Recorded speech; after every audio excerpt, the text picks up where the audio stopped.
Unity of Houston is an inclusive church where we seek to understand and live the teachings of Jesus and other spiritual masters. At Unity, we welcome all people from all spiritual paths and every walk of life. We celebrate the diversity of our city and of our world, and we teach love, tolerance, and oneness, seeking to live in harmony with open minds and open hearts. Wherever you are in your spiritual path, you are always welcome at Unity. Join us and discover that the life of your dreams is already within you. Well, as Reverend Jean Marie mentioned, we are beginning our own version on Wednesday nights of the Adventures in Faith series and taking a look at the first two chapters in Lessons in Truth. The book that we're basing this fall series on is actually, I would suspect, I'm just going to jump out there and say it is probably the most iconic of all the Unity teaching materials that we have. It is foundational in so many ways. And for me personally, it was a turning point because I came out of the Catholic Church and I was looking for a place where I could kind of let go of guilt and shame and the things that I was processing in therapy, and I couldn't get past when I would go to my church just because I was conditioned to recognize what it was that I was missing and what was wrong with me and what I was doing wrong, and I needed some support to try to get over that.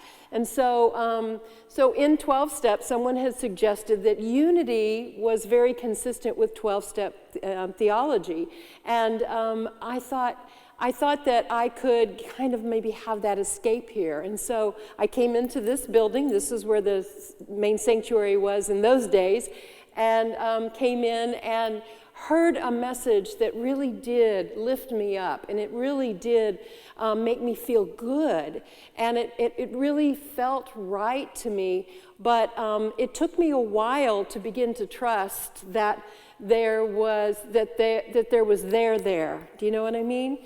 Like, I came here and Howard and Diane Caesar, Howard was the senior minister and his wife was, and they came in street clothes and they walked right out here and they stood and they talked and they were wonderful. And suddenly I realized I wasn't in a Catholic church anymore. And I loved the statue because that was very important to me as a Catholic to know that there was teaching here of Jesus, because you can talk all day about wonderful things, but if I didn't hear the catchwords that I needed to know that this was rooted in something I believed and something that I already felt was true, it was very important to me.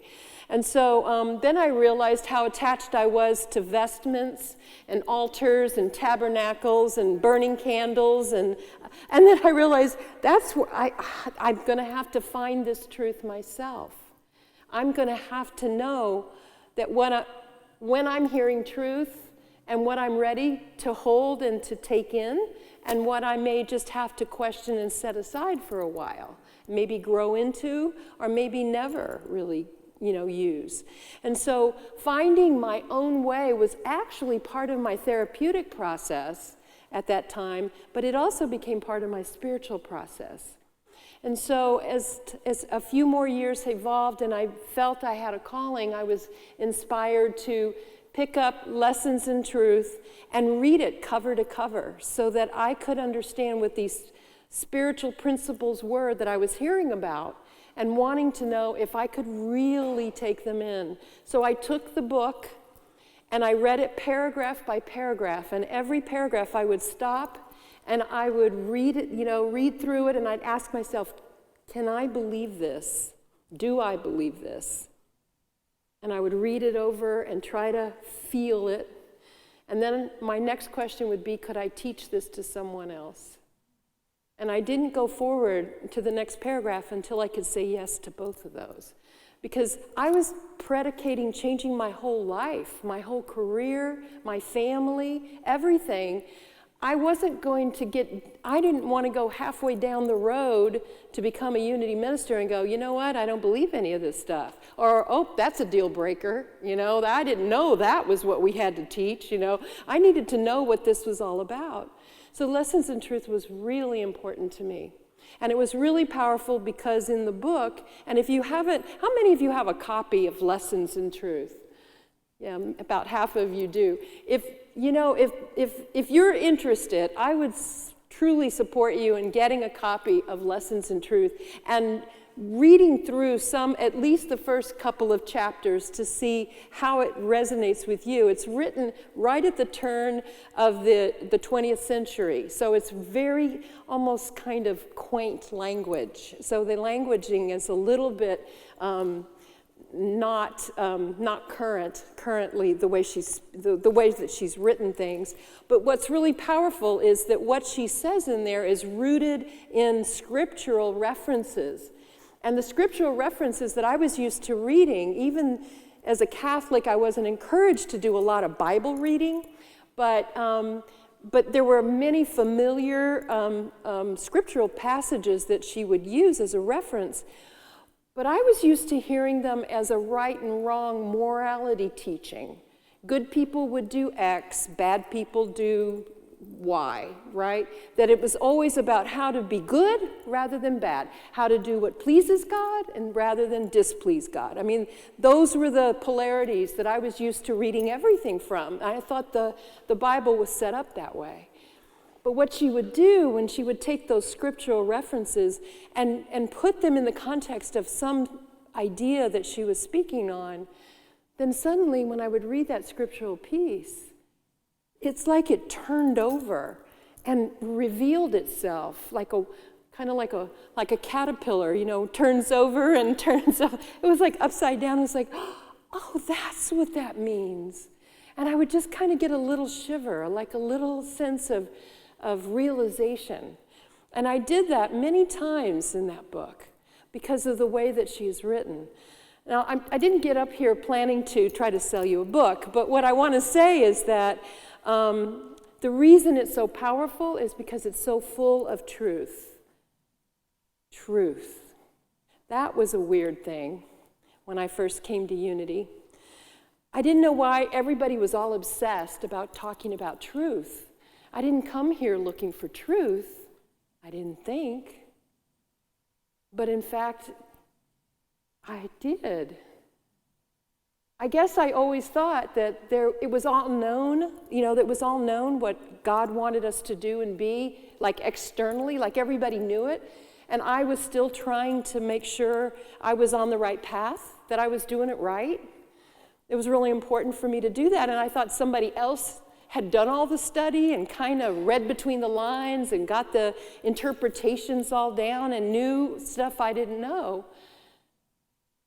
But it was never meant to be a morality lesson. It was always meant to be a search for recognizing the truth that we find in everyday life, that we find deep within our souls, that we find in our relationships, that we find everywhere we look, because we can't be divorced from it, because truth is a palpable sense of our connection to all that is.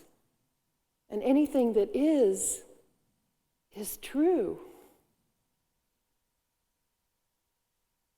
And I didn't know that's the journey that we would be on as we explore how the world really works. What is this really about? To do that, you have to start with the first 2 chapters. Because in Unity, there are kind of like new rules to the world. It's not good versus bad, right versus wrong. Those are sort of the things we do as children. We learn morality as children and which ways to go. As adults, we start to get into deeper, more difficult questions where things are in tons of shades of gray, right? It's all conditional. It matters what are the conditions and the things that we face. In this case, yeah, that would be the right way to go. But over here, if you change that one thing, well, maybe it's more like this, right? It has a lot more nuance in real life. And being able to discern that and use the depths of our being is really what practicing our spiritual life is really about. So in the first 2 chapters of Lessons in Truth, the first one that Dr. Emily Cady, the author, writes about is who or what is God? I never had curiosity about that. I thought I knew. God was the creator of everything, the judger and rewarder of good lives and punisher of bad lives, and loved us all, but those who did good was, kind of it. And I didn't really experience that if you went away from God, that meant that you didn't want God's love, so God didn't love you. I mean, I think that's kind of what I thought. But that's what I came in with. What I grew into understanding, and what I've heard from what was written in Lessons in Truth, which really made sense and seemed to tap into something I already did know that I didn't know I knew, which is that God is spirit. Can't see spirit. God is spirit. But then she said some other really interesting things. She said, God is love. That's not a big surprise. God is wisdom and intelligence. God is power. God is substance. I wouldn't have disagreed, but I didn't think of God as those things because I thought God was a being, not love itself, spirit itself, power itself, wisdom itself, intelligence everywhere. I thought of intelligence as being encased in a brain. I didn't really think it wandered anywhere else. I didn't think other things had it. I thought it was just us in a way. Us people sitting here in chairs, by us I mean. And it was such a revelation to begin exploring, can I believe that? Can I believe this? Is this what it is? And then God is substance. Okay, God can't be spirit and substance. I had a science major. Substance is something you hold in your hand. It's stuff. How could God be spirit and substance? Well, the definition of substance in unity and in New Thought is really what is the underpinnings of everything that's made visible, where everything comes out of. Now we're getting somewhere. That feels like exactly what it is that we're bringing, right? This is the expression. The truth that underlies everything brings into fuller expression. And so if that is coming from a divine nature, then that means everything that we see has come into being from a place of love and power and intelligence. Could I believe that? I don't know if I could right away, but I sure wanted to.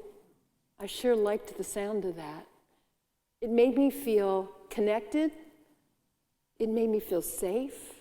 It made me feel like there is a plan, and I'm a part of it. And I began to realize that that was true. And I began to realize that, yes, maybe I am a truth seeker after all. Because once I understood what God is, then who I am is the next thing to understand, and to know that I am a part of everything I just named, and that all of that aspect of God is inside of me and you and connecting us, and that everything that is us. Can I believe that? Could I teach that? Is that true? I found out that it is. And I've collected evidence over the years. Now it's been 25 years since I've been a Unity minister. And in all that time, I have walked with people to the edge of death many times, many ways. I've comforted families. I've walked with people through health challenges. I've walked with people through divorce and through the loss of children, or through addiction, or through all kinds of things that are part of this life experience. And I have learned that these principles exist and support in every condition and everything of human life. The thing I want to say is that knowing what to do with this understanding, it's not just enough to be able to parrot back words or an idea and say, well, this is what God is and this is who I am, and answer all of the catechism questions that I grew up with in Catholic Church. But here, it doesn't really help me if all I can do is answer the questions properly or teach you something out of a book if I don't have it inside of me. That bringing the truth that I understand is a daily practice, and it's an invitation to you to look for it in your life as well.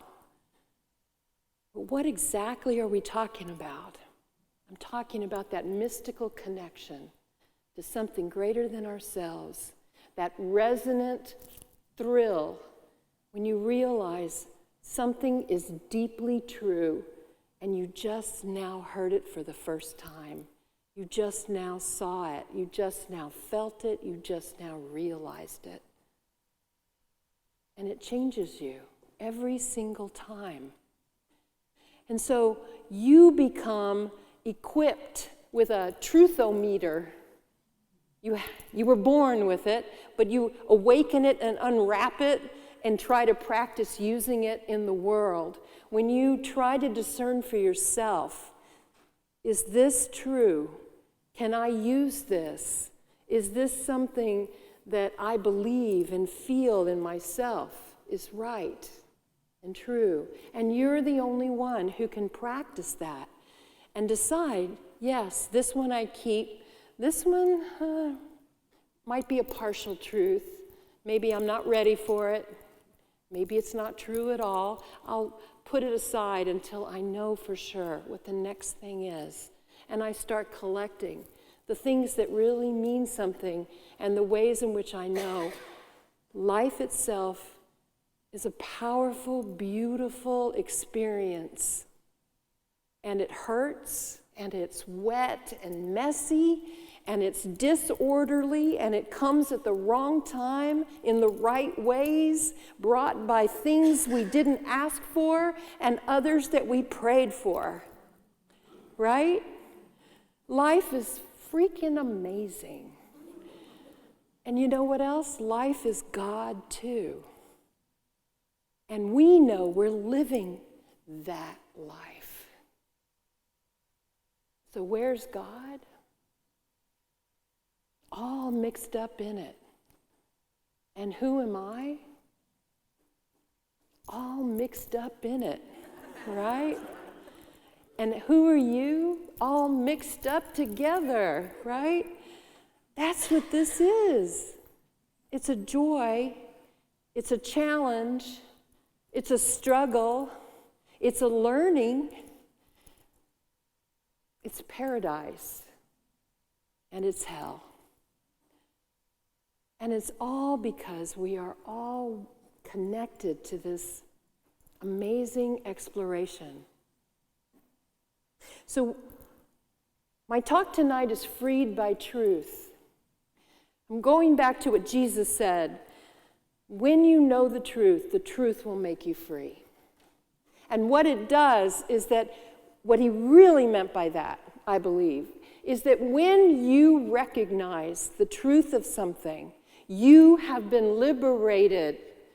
You are no longer, when you recognize the truth of something, when you recognize a truth, your own truth, a truth about someone else, about a relationship, when you get clarity and you know for a fact that is true, what happens is you are freed of all the illusion.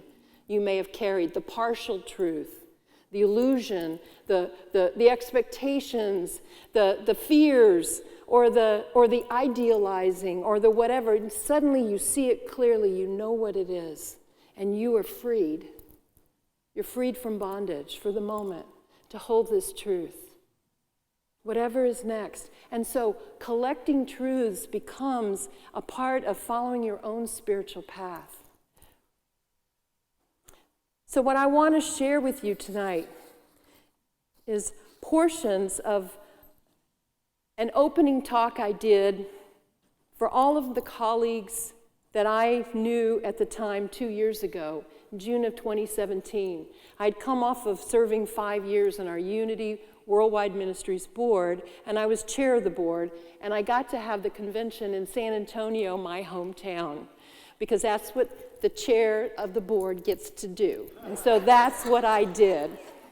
And so because we had it there, I also got to do the opening ceremony and the opening talk. Now here I'm talking to everybody I have ever known, colleagues, classmates, some people who've come through our church.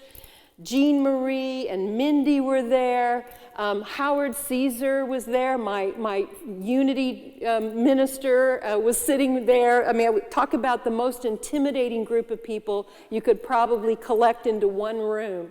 And I always thought that when that day might come, because I had watched others do it, I thought, how do you ever have the knees to be able to climb up those stairs and get up there and talk to all those people? And I just about flew up there because I was so ready to say these things. I wanted to give them my view of the world and the truth and encourage them to take unity to it. So tonight I'm going to close my talk to you with the words, some of the words I used to advance the movement, according to Karen Tudor, and to the people that I cared about and the people who were carrying this mantle. My theme for the convention was keep unity wide open, freed by truth, moving with spirit. And so I started by saying this all means diversity and unity. Diversity in spiritual understanding, in spiritual experience, and in spiritual expression.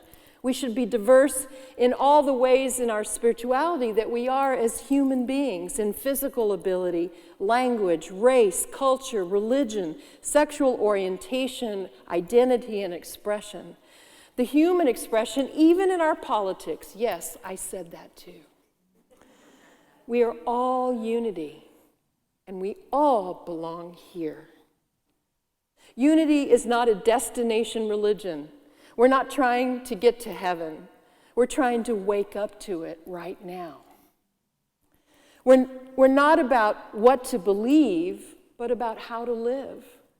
We are not about arriving, but about moving with spirit. Charles Fillmore said this: the true church is not made of creeds and forms, nor is it contained in walls of wood and stone. The heart of man is in its temple, and the Spirit of truth is the one guide into all truth. When men learn to turn within to the Spirit of truth, who is in each one, for his light and inspiration, the differences between the churches of man will be eliminated, and the one church will be recognized. Charles Fillmore said that. The truth that sets you free, this student of truth business, is exactly the path of understanding how the world works according to each and every one of us. And our combined awareness makes a collective conscious awareness so that we move together and understand the world and ourselves and everything in it in an entirely different way. I know today that I am a truth student and a truth seeker, and I continue to seek the truth in the conditions in which I live. I now seek to see it in the conditions of the larger world community. Our theology, unity theology, is on the living edge of our evolving consciousness, way beyond dogma. We are uniquely positioned to pull the unity tarp over as much human spirituality and spiritual practice as possible. Nothing to fear by following our curiosity, our hunger, our hearts. Timeless truth, in the words of one of our authors, Melda Shanklin, in her book, What Are You?, could be a bumper sticker. Any line out of it could be a bumper sticker taped to your mirror. All of the teachers taught us we know truth because of their words. We don't just think it anymore. We don't have to defend it or explain it or construct logical dissertations of theology to convince anyone of the truth. We only have to know it and speak from it and set it loose in the world. That's yours to do as well. When you know something is deeply true, speak, say it, live it, choose it, demonstrate it. Because our unity founders, teachers, and writers have taught us how to recognize the truth, as Jesus said, and we are set free to wander fearlessly and joyfully into any tradition and spiritual practice that calls to our souls, that feels virtuous, that reflects the truth that we know. That's what we're called to do. There's no right way to do it or no wrong way to do it. The only thing is to do it.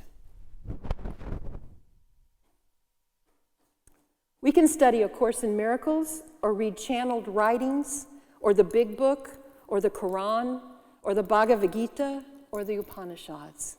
We can climb the mountains of Tibet, pray in a pyramid, meditate in a geodesic dome, or live in an ashram.